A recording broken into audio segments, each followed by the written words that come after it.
Shalom saudara-saudara. Puji Tuhan, tidak terasa kita sudah ada di bulan Februari, minggu pertama. Bersyukur karena Tuhan baik bagi kita semua. Kita tahu bahwa memang perjalanan hidup kita di tahun kemarin dan memasuki tahun ini masih terasa berat.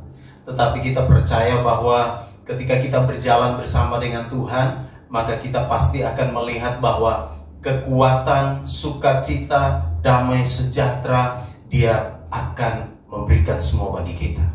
Saudara, perhatikan pembacaan firman Tuhan tadi. Keluaran pasal yang ke-13 ayat 17 sampai ayat yang ke-22. Dan nanti saudara bisa baca pasal 14 lengkap. Dan ini akan menjadi fokus perhatian kita hari ini dalam khotbah yang akan saya sampaikan. Saudara, perhatikan Keluaran 13. Saya mau baca ayat 21 dan ayat 22 saja sekali lagi untuk kita semua. Tuhan berjalan di depan mereka pada siang hari dalam tiang awan untuk menuntun mereka di jalan, dan pada waktu malam dalam tiang api untuk menerangi mereka, sehingga mereka dapat berjalan siang dan malam dengan tidak beralih. Tiang awan itu tetap ada pada siang hari dan tiang api pada waktu malam di depan bangsa itu. Demikian pembacaan firman Tuhan bagi kita semua.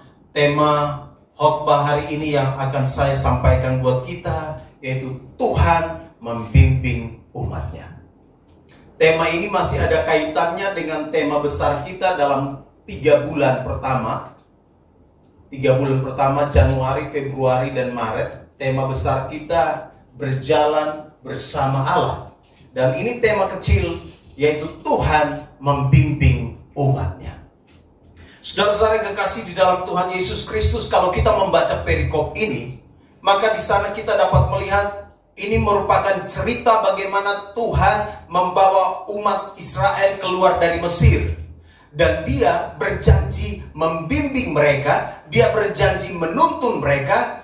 Sekalipun ada banyak hal yang mereka hadapi di dalam perjalanan itu, tetapi Dia berjanji untuk membawa mereka tiba dengan selamat di tanah perjanjian. Saudara-saudara, memang ketika kita membaca di pasal-pasal awal, di sana kita dapat melihat bagaimana orang Israel itu ragu. Ketika Tuhan berkata kepada Musa, lalu Musa juga kemudian meminta kakaknya Harun menemani dia untuk meyakinkan orang Israel. Mereka memang sempat ragu. Bagaimana mungkin mereka bisa pergi ke satu tanah yang mereka belum pernah pergi, dan jalan menuju ke tempat itu juga belum pernah mereka lalui. Dan ini tentunya memberikan keraguan tersendiri bagi umat Israel. Tetapi Tuhan berjanji. Tuhan katakan kepada Musa dan juga kepada Harun, beritahukanlah kepada orang Israel bahwa aku akan menyertai. Aku tidak akan membiarkan mereka. Aku senantiasa akan menyertai sehingga kamu akan tiba dengan selamat sampai di tanah perjanjian yang telah kusediakan bagi kamu. Saudara-saudara kekasih dalam Tuhan Yesus Kristus, perhatikan pembacaan kita tadi. Di dalam ayat 17, setelah Firaun membiarkan bangsa itu pergi. Saudara lihat, ini sebuah proses yang luar biasa ya. Firaun tidak begitu saja membiarkan orang Israel itu pergi. Tuhan harus menimpakan tulah kepada Firaun dan bangsa Mesir itu.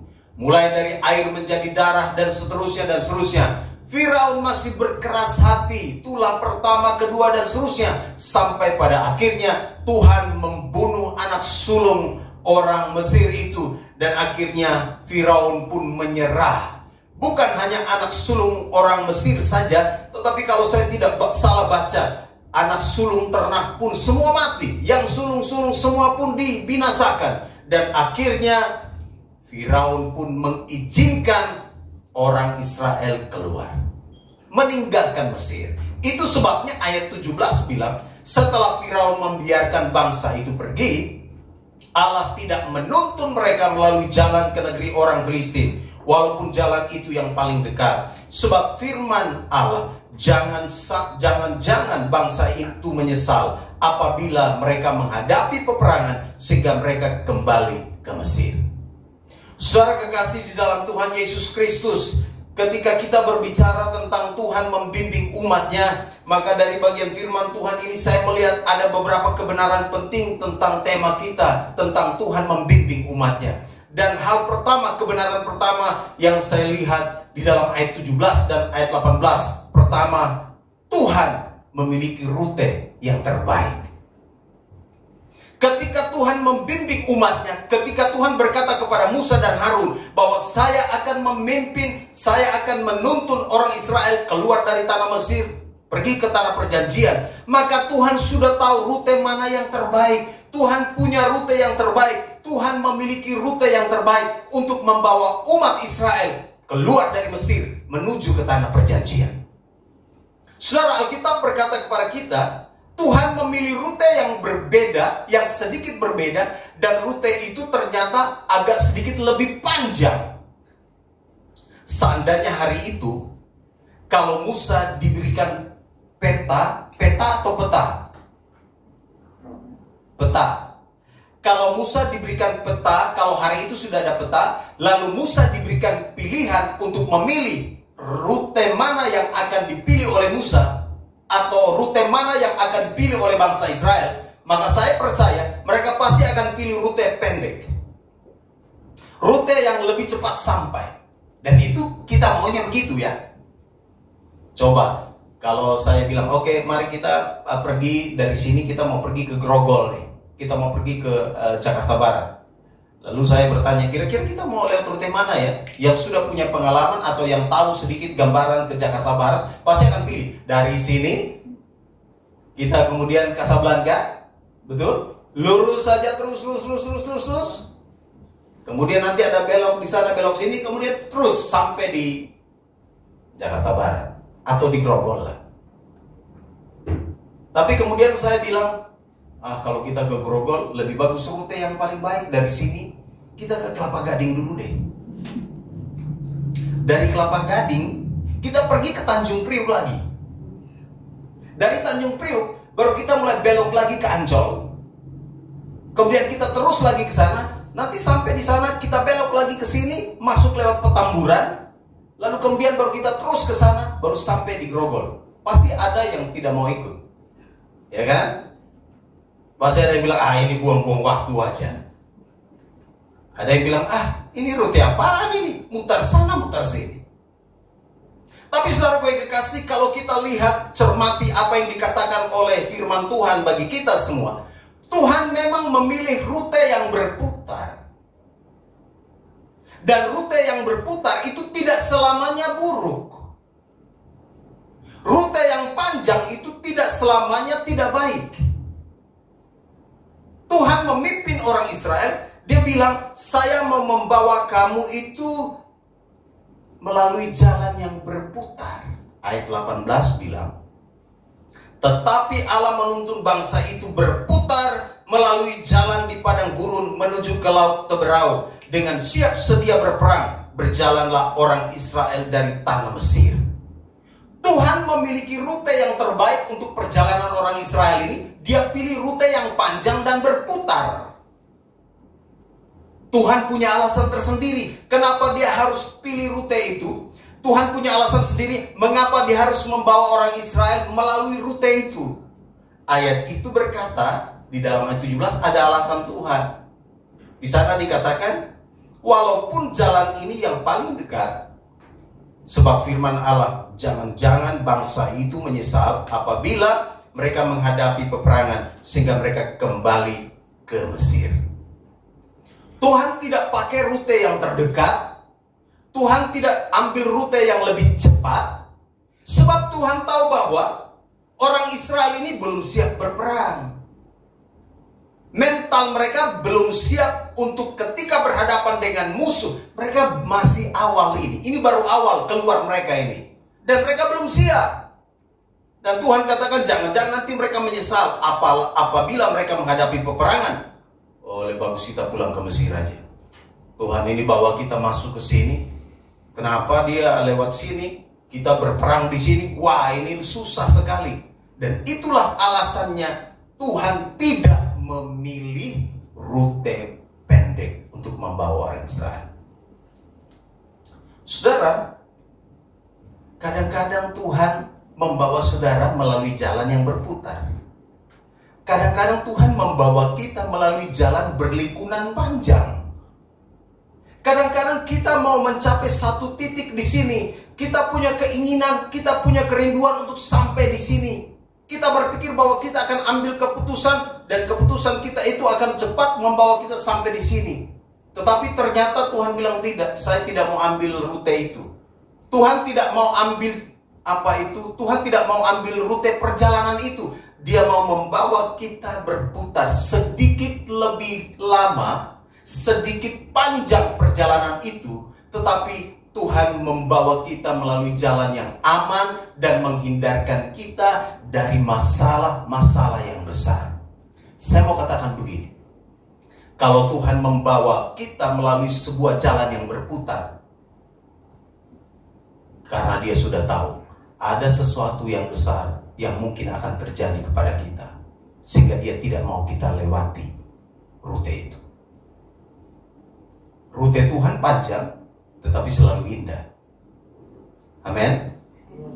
Rute Tuhan kadang-kadang itu membuat kita bosan, capek, melangkah, berputar sana, berputar sini, lewat sana.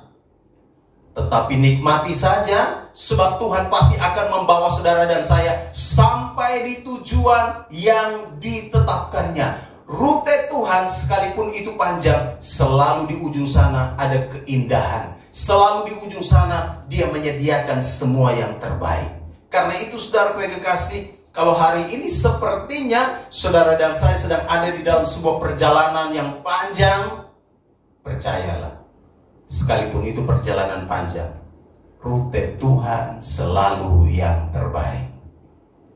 Amin. Karena itu saudaraku yang kekasih, jangan pilih rute sendiri.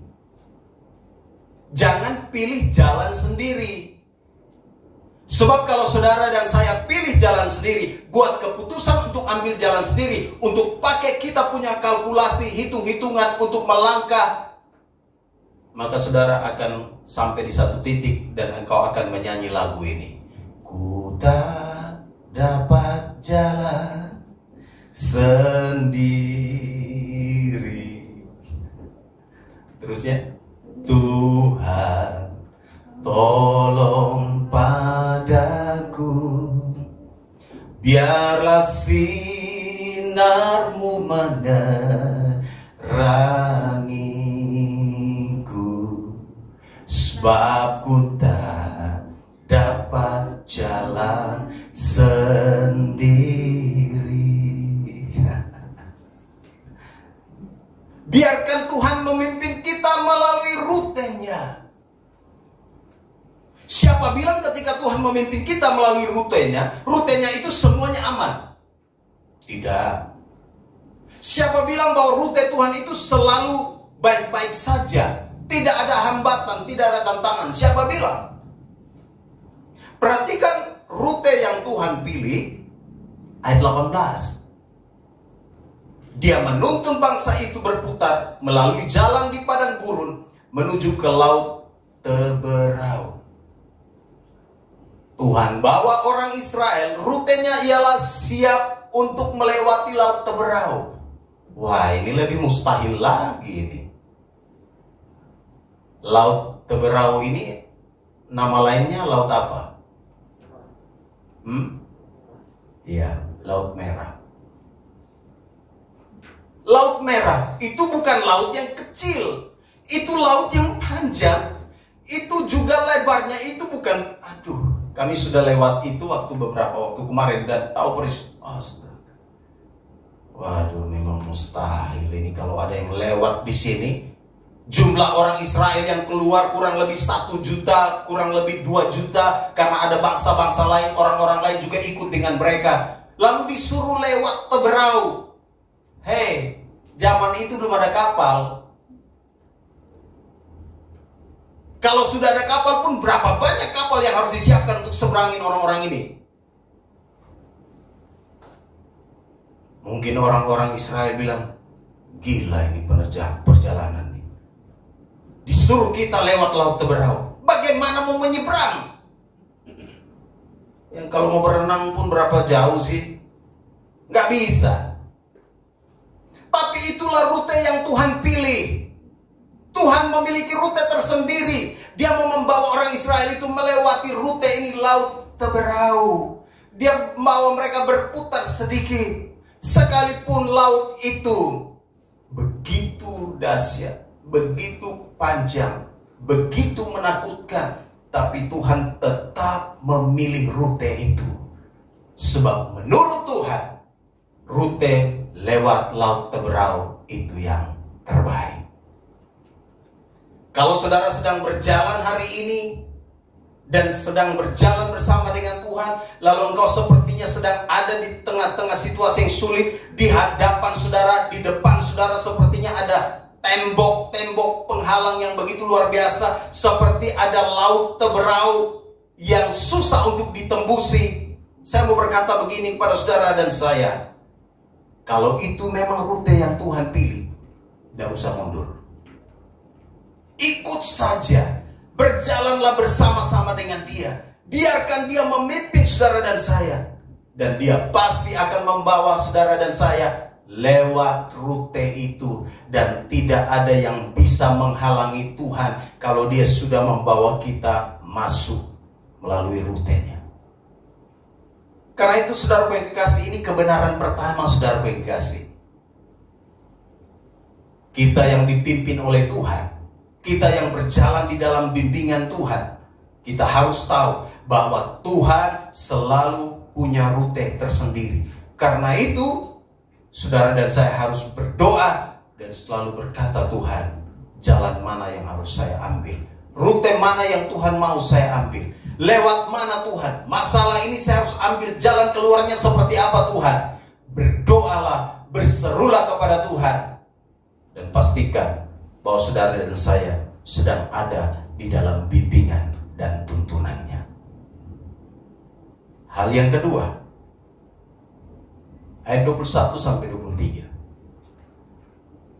Ayat itu berkata demikian, Tuhan berjalan di depan mereka pada siang hari dalam tiang awan untuk menuntun mereka di jalan, dan pada waktu malam dalam tiang api untuk menerangi mereka, sehingga mereka dapat berjalan siang dan malam. Dengan tidak beralih, tiang awan itu tetap ada pada siang hari dan tiang api pada waktu malam di depan bangsa itu.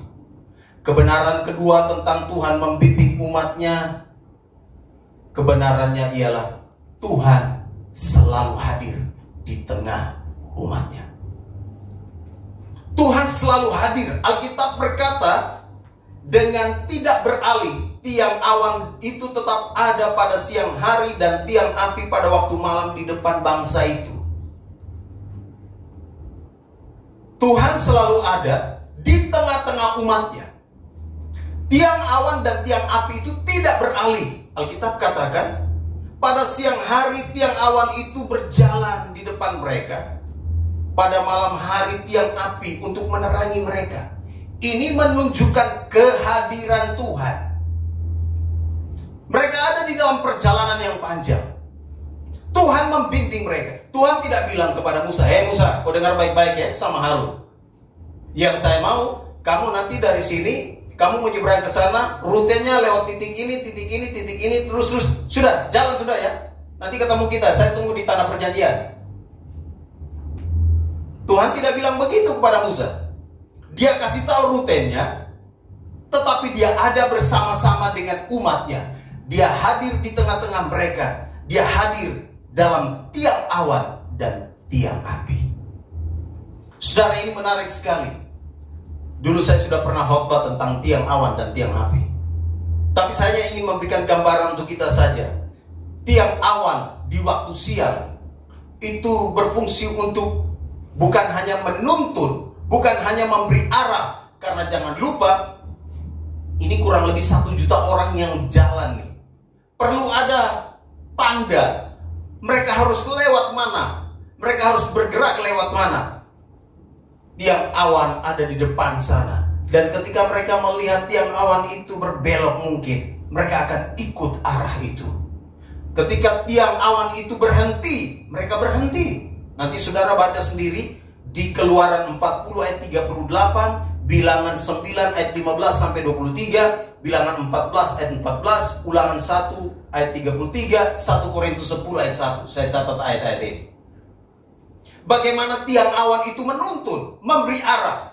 Dan bukan hanya sekedar memberi arah, tetapi tiang awan itu juga menudungi atau melindungi. Sehingga di Mazmur bilang, matahari tidak apa? Ayo. Matahari tidak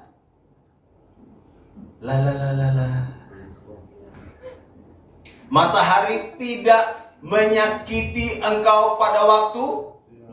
Ada yang bilang malam lagi. Matahari tidak menyakiti engkau pada waktu siang dan bulan pada waktu malam. Terdapat di mana? Mazmur berapa? Mazmur berapa? Lebih bagus saya kasih tahu saja. Mazmur 121. Ayat itu katakan, ayat 5, Tuhanlah penjagamu, Tuhanlah naunganmu di sebelah tangan kananmu. Matahari tidak menyakiti engkau pada waktu siang dan bulan atau bulan pada waktu malam. Tuhan akan menjaga engkau terhadap segala kecelakaan. Ia akan menjaga nyawamu. Tuhan akan menjaga keluar masukmu dari sekarang sampai selama-lamanya. Ini menunjukkan kepada tiang awan dan tiang api penyertaan Tuhan yang sempurna itu, sehingga matahari tidak menyakiti mereka pada waktu siang. Kenapa? Karena ada tiang awan yang menudungi. Ketika saudara dan saya berjalan di satu siang hari yang begitu panas, begitu terik, lalu tiba-tiba ada awan, rasanya segar, teduh rasanya, panas sekali. Lalu tiba-tiba ada kumpulan-kumpulan awan, dan awan itu kemudian menghalangi matahari. Teriknya tidak langsung kena kita. Rasanya pasti aman, nyaman, rasanya pasti teduh sekali.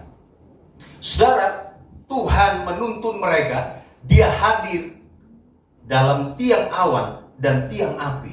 Dia hadir untuk memberi perlindungan maksimal. Tuhan hadir untuk memberi perlindungan maksimal kepada umatnya. Tuhan tidak membiarkan mereka jalan sendiri. Pemeliharaan Tuhan itu selalu maksimal, tidak minimal. Berkat Tuhan juga tidak minimal, selalu maksimal. Dan ini yang Tuhan lakukan kepada umat Israel. Dia hadir, dia punya cara untuk melindungi mereka. Tiang awan itu melindungi mereka pada waktu siang. Saudara bayangkan saja ketika mereka jalan. Kalau bulan purnama, oke lah. Oke. Tapi kalau bulan gelap, ingat di dalam ayat-ayat yang tadi saya sudah sampaikan, ketika Tuhan berfirman kepada mereka untuk berangkat, tengah malam pun mereka harus jalan. Baca ayat-ayat yang tadi saya sebutkan. Begitu tiang awan itu bergerak, tiang api itu bergerak, maka mereka harus bongkar kemah mereka harus jalan.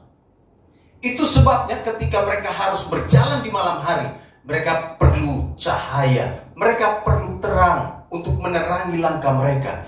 Dan tiang api ini yang menerangi langkah mereka. Saudara, ini gambaran untuk kita semua bahwa perjalanan hidup kita, ketika kita berjalan bersama-sama dengan Tuhan, ketika Tuhan membimbing kita umatnya, Dia tidak pernah meninggalkan saudara dan saya. Dia tidak pernah membiarkan kita jalan sendiri. Dia selalu hadir. Dia selalu ada di dalam hidup kita, sehingga kita dapat menjalani hidup ini sekalipun itu banyak tantangan. Dia selalu ada. Dia punya cara untuk menuntun kita. Dan dia adalah tiang awan dan tiang api yang selalu menyertai kita. Saudara-saudara, perhatikan bagian firman Tuhan ini. Ketika kita bicara tentang Dia hadir dan menyertai kita, jalan di depan kita mungkin hari-hari ini gelap. Jalan di depan kita hari-hari ini mungkin suram. Ada misteri di depan kita. Ada banyak rahasia di sepanjang perjalanan hidup kita. Tetapi ketika Tuhan memimpin kita, ketika Tuhan membimbing kita, ketika Tuhan menuntun kita, maka kita pasti akan sampai di tujuan yang Dia sudah tetapkan. Mengapa? Karena Dia selalu hadir. Dia ada di dalam hidup kita. Dia selalu memperhatikan apa yang menjadi pergumulan saudara dan saya. Ketika saudara dan saya menangis, ketika saudara dan saya mengeluh, ketika saudara dan saya berseru, ketika saudara dan saya ada di dalam sebuah tekanan yang luar biasa, Dia ada di sana dan Dia selalu menyertai kita. Karena itu saudara yang kekasih, jangan pernah berpikir bahwa Tuhan sudah meninggalkan saudara dan saya. Dia selalu ada. Sama seperti yang Dia lakukan pada orang Israel. Tiang awan dan tiang api itu ada setiap hari. Dan Alkitab katakan dengan tidak beralih. Artinya tiang awan itu terus menerus menyertai. Selalu ada di tengah-tengah perjalanan orang Israel. Kemarin waktu saya naik Grab, begitu naik, tiba-tiba langsung dia cerita, Pak maaf ya, bisa curhat enggak? Baru kali ini saya naik Grab, ada orang yang mau curhat. Ya Pak, saya baru berantem dengan istri saya Pak. Oh gitu ya. Pak maaf Pak, akhirnya saya ngomong sama Bapak nih. Ya udah nggak apa-apa, saya santai aja. Padahal kalau saya naik Grab, naik mobil biasanya paling malas untuk ngobrol, saya diam aja. Tapi karena hari ini dia bicara, ya udahlah. Mungkin dia berpikir dan mungkin dia merasa dia menemukan orang tepat yang dia mau cerita. Ya udah saya dengar aja. Dia bilang, Pak saya lagi berantem dengan istri saya. Ini gara-gara COVID ini Pak. Gara-gara COVID-19 kami punya pendapatan turun drastis. Saya kasih uang belanja kepada dia, kurang. Kami mulai ribut, berantem. Pak, istri saya mulai ngelunjak nih sama saya Pak. Dia mulai marah-marah. Dia mulai segala macam. Dia mulai bicaranya sudah kasar. Saya rasa Pak, harga diri sebagai seorang pria, sebagai seorang laki-laki itu di mana Pak? Oh dia udah ngomong, saya diam-diam aja. Oh gitu ya Pak. Pak ini gimana ini? Saya tanya, anak Bapak berapa orang? Dia bilang anak saya baru 1. Oh baru 1. Umurnya berapa? Ya kira-kira sekitar 5 tahun lah. Oh 5 tahun ya. Ini mobil punya siapa? Punya saya Pak. Oke. Saya pikir mobilnya dia rental lagi, jadi dia akan bayar lagi gitu kan. Oh ini mobil punya dia. Oke. Ya Pak, saya sedang berpikir, saya lagi tunggu anak saya sedikit besar supaya dia mengerti, lebih mengerti lagi. Saya mau tinggalkan istri saya. Gara-gara COVID nih. Perceraian di mana-mana kan. Kalau kita lihat berita begitu, masalahnya masalah ekonomi. Masalah makan minum, dampaknya ke situ. Lalu di mobil itu kemudian saya menasihati dia. Saya bilang begini, Pak, namanya orang berumah tangga itu pasti ada saja masalah Pak. Pasti ada saja tantangan Pak. Oh gitu ya Pak. Dia tanya, Bapak, saya baru menikah kurang lebih 19 tahun sih. Sudah lebih lama ya dari saya. Mungkin saya kelihatan muda kali ya. Jadi dilihat seperti itu. Saya bilang ke dia, Pak, masalah di rumah tangga itu banyak. Tetapi kita harus hadapi Pak. Kita harus menyelesaikannya dengan cara yang berbeda. Saya bilang, Bapak, Pak doakan istri Bapak. Doakanlah dia. Tuhan bisa jamah hatinya. Tuhan bisa sentuh hatinya, saya bilang ke dia. Tuhan bisa tolong dia. Ya Pak, kok tiba-tiba berubah ya? Waktu pacaran Pak, wih dia baik sekali Pak. Istri saya ini baik sekali Pak. Jalanan macet, jadi curhatnya berjam-jam. Waktu pacaran Pak, baik sekali dia, makanya saya pilih dia Pak. Jangan-jangan begitu ya Pak, perempuan itu begitu kalau masih pacaran baik-baik. Nanti kalau sudah berumah tangga, kelihatan semua rusak-rusaknya katanya. Saya bilang tidak semua begitu Pak. Tidak semuanya. Saya membela kaum perempuan. Dia bilang, ya jangan-jangan begitu. Saya bilang, oh enggak. Saya bilang, Pak, begini. Dekati dengan cara yang berbeda. berbeda. Ya sudah, mengalah dulu Pak, sabar saja dulu. Memang tidak mudah, saya bilang. Istri Bapak biasanya punya uang belanja itu kan Bapak kasih lumayan besar. Lalu tiba-tiba COVID, Bapak kasih dia hanya seadanya. Itu dia juga stres Pak. Sudahlah, saling menerima, saling komunikasi, saling berbicaralah. Iya Pak, jangan gitu ya. Dia stres ya. Saya dalam hati, istrimu stres kau tidak tahu. Apalagi kalau istri sudah mulai lihat belanjaan, ini kurang ini, kurang ini, kurang ini. Oh, rambut putihnya tuh bisa jadi hitam lagi tuh. Begitu kan? Saudara, orang banyak sedang menghadapi masalah-masalah kehidupan. Kita pun juga orang-orang percaya sedang mengalami masalah-masalah kehidupan. Orang Israel di tengah-tengah perjalanan pun mereka mengalami masalah-masalah yang luar biasa. Saya tidak usah rinci masalah mereka. Tapi saya memastikan bahwa ketika kita mengerti bahwa Tuhan hadir di tengah-tengah kita, maka semua masalah kita, semua pergumulan kita, itu pasti akan bisa kita hadapi. Kita bisa tanggung semuanya itu. Dia hadir di hidup kita. Itu yang paling penting. Karena ketika dia hadir di dalam hidup saudara dan saya, dia memperhatikan apa yang menjadi keperluan saudara. Dia tahu kekurangan saudara. Dia tahu keperluan saudara. Dia tahu air matamu yang jatuh. Dia tahu semuanya. Karena itu ini yang paling penting saudara gue kekasih. Berserahlah kepada Tuhan. Biar dia membimbing kita. Biar dia menuntun kita. Sebab dengan dia menuntun kita, maka kita akan sampai di tujuan yang sudah dia siapkan bagi kita. Dia hadir. Karena itu saudara, ambil waktu setiap hari untuk bersekutu dengan Tuhan. Saya tadi pagi kaget bangun jam 2 lewat. Saya berdoa jam 2 lewat. Setelah itu saya nggak bisa tidur. Saya udah punya satu kebiasaan yang kalau saya sudah kaget bangun, mau tidur lagi susah. Ada orang yang kaget bangun, tapi begitu dia tidur 2 menit dia sudah bisa ngorok kan. Dia tarik lagi tuh. Tapi kalau saya susah sekali. Begitu kalau saya udah bangun, susah sekali saya mau tidur lagi. Ya gimana ini? Susah tidur. Biasanya kalau orang sudah susah tidur, yang diambil pertama handphone. Main game tengah malam. Kalau saya susah tidur, saya tarik badan, saya berdoa, Tuhan, tolong. Ingat siapa, ingat pokok doa ini, ingat ini doa. Lihat-lihat sudah mau jam 4, tanggung nih kalau mau tidur. Ya udah baring aja sedikit ya, balik-balik jam 5. Saudara, ini paling penting. Ambil waktu untuk bersekutu dengan Tuhan. Dia hadir. Dia tidak pernah tertidur. Tadi Mazmur berkata, Mazmur 121 berkata, penjaga Israel tidak pernah tertidur dan terlelap. Waktu orang Israel berkemah di padang gurun itu, waktu mereka melepaskan rasa lelah dan capek mereka, Tuhan tidak pernah tertidur.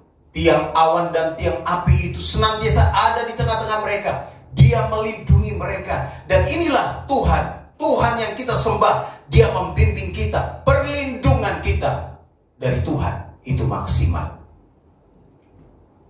Maksimal. Dia melindungi kita itu maksimal. Karena itu saudara, kita harus mengerti bahwa dia hadir di tengah-tengah kita. Yang ketiga dan yang terakhir saudara yang kekasih, ayat 14 sampai 31 dari Keluaran 14. Keluaran 14 ayat 14 sampai 31. Kebenaran penting tentang Tuhan membimbing kita. Perhatikan ayat 13, 14 saya baca. Dari pasal 14 Keluaran. Tetapi berkatalah Musa kepada bangsa itu, janganlah takut, berdirilah tetap, dan lihatlah keselamatan dari Tuhan yang akan diberikannya hari ini kepadamu. Sebab orang Mesir yang kamu lihat hari ini, tidak akan kamu lihat lagi untuk selama-lamanya. Tuhan akan berperang untuk kamu, dan kamu akan diam saja. Kebenaran penting tentang Tuhan menuntun, membimbing umatnya. Yang ketiga ialah Tuhan mendemonstrasikan kuasa dan mujizatnya. Tuhan mendemonstrasikan kuasa dan mujizatnya. Waktu Firaun mengejar orang Israel, Menarik ya. Ada sedikit drama-dramanya dan itu menegangkan. Saya baca ini, hebat ya. Tuhan bawa orang Israel ini perjalanannya, kalau itu difilmkan itu luar biasa. Ada dramanya luar biasa, skenarionya luar biasa. Tuhan itu sutradara ulung ya. Di ayat itu katakan 14, pasal 14 ayat yang kedua, di sana dikatakan begini. Mulai ayat 1, berfirmanlah Tuhan kepada Musa demikian. Katakanlah kepada orang Israel supaya mereka balik kembali dan berkemah di depan Pihahirot antara Migdal dan laut. Tepat di depan Baal Zephon berkemahlah kamu di tepi laut. Mereka rupanya udah jalan nih. Sudah mungkin agak sedikit menjauh dari laut. Sudah sampai ke sana. Tuhan bilang, balik kembali ke tepi laut. Itu kalau kena kita, yang makanya orang Israel pasti bersungguh kan. Apa-apaan ini? Udah minta kita jalan, sudah menjauh sedikit dari laut ini. Kok suruh kita balik lagi? Ayat itu katakan, Tuhan bilang kepada orang Israel, balik lagi kembali, berkemah lagi di tepi laut. Orang Israel pasti pikir ini apaan lagi. Mereka tidak tahu bahwa Tuhan mau mendemonstrasikan kuasanya. Lu ada di pinggir laut sini, saya akan kasih tunjuk kuasaku. Sehingga ketika Firaun dan kereta pasukan-pasukannya itu mengejar, mereka sudah dekat. Lalu orang-orang Israel bilang kepada Musa, Musa, kau pikir di Mesir tidak ada kuburan kah? Musa, kita bisa mati di sini. Lihat ayat 11 pasal 14. Mulai ayat 10. Ketika Firaun telah dekat, orang Israel menoleh, maka tampaklah orang Mesir bergerak menyusul mereka. Lalu sangat ketakutanlah orang Israel dan mereka berseru-seru kepada Tuhan. Dan mereka berkata kepada Musa, apakah karena tidak ada kuburan di Mesir, maka engkau membawa kami untuk mati di padang gurun ini? Apakah yang kau perbuat ini terhadap kami dengan membawa kami keluar dari Mesir? Orang Israel bilang, Musa, kau pikir. Di Mesir tidak ada kuburan kan? Kau bawa kita supaya kita semua mati di sini. Kau bawa kita sampai di sini supaya Firaun bunuh kita di sini dan mayat kita terhampar semua di sini. Stres mereka. Bagaimana tidak stres? Firaun dengan kereta datang dalam jumlah yang banyak, lalu mereka jalan kaki. Ya pasti akan ketemulah. Itu sebabnya mereka ketakutan. Tuhan bilang kepada Musa, udah gak apa-apa. Masih jauh Firaun, udah baliklah kalian kembali ke tepi laut. Karena aku akan mendemonstrasikan kuasaku dan mujizatku akan kunyatakan kepadamu. Saudara, tadi saya bilang rute Tuhan itu kadang-kadang tidak bisa kita cerna dengan pikiran kita. Tadi dia sudah bawa jalan putar, sekarang mereka sudah jalan pergi agak jauh, suruh kembali. Kadang-kadang Tuhan seperti membawa kita di dalam sebuah situasi yang membingungkan. Mungkin menurut kita membingungkan, tetapi tidak. Ketika Tuhan membawa kita dalam situasi seperti itu, sebenarnya Dia mau mendemonstrasikan kuasanya. Dan ketika mereka berkemah di tepi laut, perhatikan ayat itu berkata, ketika orang Mesir dan Firaun itu sudah dekat, lalu Tuhan berfirman kepada Musa, Musa, angkatlah tongkatmu dan ulurkanlah tanganmu ke atas laut dan belahlah airnya, sehingga orang Israel akan berjalan dari tengah-tengah laut di tempat kering. Keluaran 14 ayat 16. Tuhan bilang, tenang Musa, hari ini kalian semua akan melihat kuasaku. Firaun akan menyaksikan kemuliaanku. Ayat 18 pasal 14 Tuhan bilang, saya mau tunjukkan kemuliaanku. Biar Firaun semua tahu bahwa akulah Allah Israel. Biar semua orang Israel juga tahu bahwa akulah yang membimbing mereka. Maka Tuhan bilang kepada Musa, angkat tongkatmu dan belahlah laut itu. Saudara, tidak ada jalan buntu bagi Tuhan. Amin. Kalau saudara dan saya sedang berjalan dan sepertinya jalan di depan saudara dan saya itu buntu, saya mau katakan begini, karena Tuhan yang membimbing saudara dan saya, maka jalan yang buntu itu pasti dibukakannya. Amin. Tidak ada tembok yang terlalu kuat yang tidak bisa ditembusi. Tidak ada laut yang terlalu panjang dan dalam dan lebar yang tidak bisa dilewati. Sebab Tuhan punya kuasa dahsyat. Dia adalah pencipta semesta. Semua tunduk kepadanya. Saudara lihat, Musa hanya disuruh angkat tongkat dan belalah laut itu. Tuhan bilang, angin dari sebelah timur, tiup ini air semua. Dia cuma perintah anginnya. Saudara lihat, ayat itu berkata, ayat 21, pasal 14, lalu Musa mengulurkan tangannya ke atas laut, dan semalam-malaman itu Tuhan menguakkan air laut dengan perantaraan angin timur yang keras. Tuhan tidak pernah kehabisan cara untuk membuka jalan yang tertutup bagi saudara dan saya. Begitu laut Teberau itu menurut orang Israel susah untuk ditembusi, dilewati, Tuhan bilang kecil. Dia perintahkan angin timur. Dia hanya bilang, Musa angkat tangan saja, angkat tongkat saja. Sepertinya formalitas banget ya. Musa angkat tongkat dan belah. Padahal Tuhan yang kerja. Kan begitu. Tuhan menguakkan air dengan perantaraan angin timur. Tuhan punya cara untuk membuka semua pintu-pintu yang tertutup. Tuhan punya cara untuk membawa kita melewati berbagai macam tantangan yang menghadang. Dan ini yang Tuhan lakukan. Dia menyatakan kuasanya, mujizatnya dinyatakan. Air itu terbelah. Laut itu terbelah. Demikianlah orang Israel berjalan dari tengah-tengah laut di tempat kering, sedang di kiri dan di kanan mereka air itu sebagai tembok bagi mereka. Luar biasa, saudara. Saya pegang teguh janji firman Tuhan ini. Saya berdoa secara pribadi, saya bilang, Tuhan, sekalipun tahun ini sulit, sekalipun ada tantangan yang besar di depan, saya percaya bahwa Tuhan pasti akan buka jalan dengan cara Tuhan. Tuhan tidak pernah kekurangan cara. Dia tidak pernah habis akal. Kadang-kadang kita sudah putus asa. Kadang-kadang kita sudah menyerah. Kadang-kadang kita sudah tidak mau melangkah lagi. Tapi ketika kita datang kepada Tuhan, Tuhan pasti menyelesaikan semuanya. Alkitab bilang begini di dalam pasal 14 tadi ayat 13. Hei orang Mesir yang kamu lihat hari ini, tidak akan kamu lihat lagi untuk selama-lamanya. Artinya apa? Tuhan bilang begini kepada Musa dan juga orang Israel.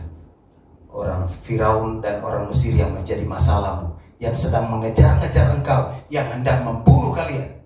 Hari ini mereka tidak akan terlihat. Ini hari terakhir bagi mereka.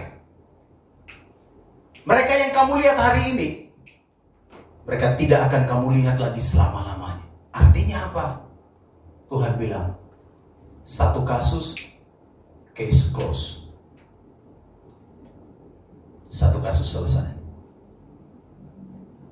Orang Israel yang penuh ketakutan karena orang Mesir di bawah pimpinan Firaun kejar mereka. Tuhan bilang gini, satu kasus kita tutup, saya selesaikan. Mereka yang kamu lihat hari ini, tidak akan kamu lihat lagi. Artinya, ini yang jadi masalahmu hari ini. Hari ini terakhir kamu lihat masalah itu. Besok engkau tidak lagi lihat itu. Ngerti maksudnya? Ketika Tuhan menyatakan kuasanya dan mujizatnya dalam hidup saudara, masalah saudara pasti selesai. Pergumulan kita pasti selesai. Ya sudah, satu selesai. Ada lagi pergumulan baru, gak apa-apa, pasti Tuhan selesaikan. Dan Alkitab berkata Tuhan pun membawa orang Israel. Mereka jalan di tanah yang kering. Saudara, ini menarik sekali waktu saya baca firman Tuhan ini. Tuhan mendemonstrasikan kuasa dan mujizatnya bagi saudara dan saya karena Dia mengasihi kita. Tuhan mendemonstrasikan kuasanya karena Dia mengasihi saudara dan saya. Dia tidak membiarkan kita dipermalukan. Dia tidak membuat kita dijadikan bahan olok-olokan orang yang tidak mengenal Dia. Sehingga ketika kita ada di dalam situasi yang sulit, Dia pasti turun tangan, Dia pasti campur tangan, Dia tunjukkan kuasanya dan mujizatnya. Karena Tuhan yang membimbing, Dia tidak pernah gagal dalam hal membimbing kita. Dia tidak pernah gagal untuk membawa kita sampai di seberang, sampai di tujuan yang sudah Dia tetapkan bagi kita. Kalau ada orang yang berusaha mengacaukan hidupmu, Tuhan punya cara untuk mengacaukan hidupnya. Saya tertarik di ayat 25, pasal 14, saudara lihat baik-baik. Ini saya kirim renungan pagi beberapa waktu lalu kepada saudara. Ia membuat roda keretanya, atau mulai ayat 24. Dan pada waktu jaga pagi, Tuhan yang ada di dalam tiang api dan awan itu memandang kepada tentara orang Mesir, lalu dikacaukannya tentara orang Mesir itu. Ia membuat roda keretanya berjalan miring dan maju dengan berat, sehingga orang Mesir berkata, marilah kita lari meninggalkan orang Israel, sebab Tuhanlah yang berperang untuk mereka melawan Mesir. Orang Mesir dan Firaun berusaha datang untuk menghancurkan orang Israel. Mereka datang berusaha untuk mengacaukan, berusaha untuk memporak-porandakan, berusaha untuk membinasakan orang Israel. Tapi Tuhan turun tangan dan mengacaukan rencana orang Mesir dan Firaun. Rencana mereka dikacaukan, dihabisilah mereka, dan mereka mati di laut terbelah. Saudara, Tuhan yang turun tangan, Tuhan yang menunjukkan kuasanya, Tuhanlah yang menjadi pembela bagi kita. Karena itu saudara, berjalanlah di dalam tuntunannya. Jangan ambil keputusan untuk berjalan dengan kehebatan kita. Jangan ambil keputusan untuk berjalan dengan kekuatan kita. Jangan bikin schedule sendiri, jangan bikin rute sendiri kalau itu bukan rute Tuhan. Jangan ambil rute kita kalau itu Tuhan tidak bawa kita lewat rute itu. Takluk saja, tunduklah kepada pimpinan Tuhan. Dia mau bawa kita lewat mana, silakan. Sebab kita tahu jalan yang Dia tujukan kepada kita adalah jalan yang penuh kemenangan. Kiranya firman Tuhan hari ini menguatkan kita semua, meneguhkan kita bahwa Tuhan yang membimbing kita. Dia hadir di tengah-tengah hidup kita. Dia menyatakan kuasa dan mujizatnya bagi kita. Dan berjalanlah di dalam rutenya. Sebab rute Tuhan selalu yang terbaik dan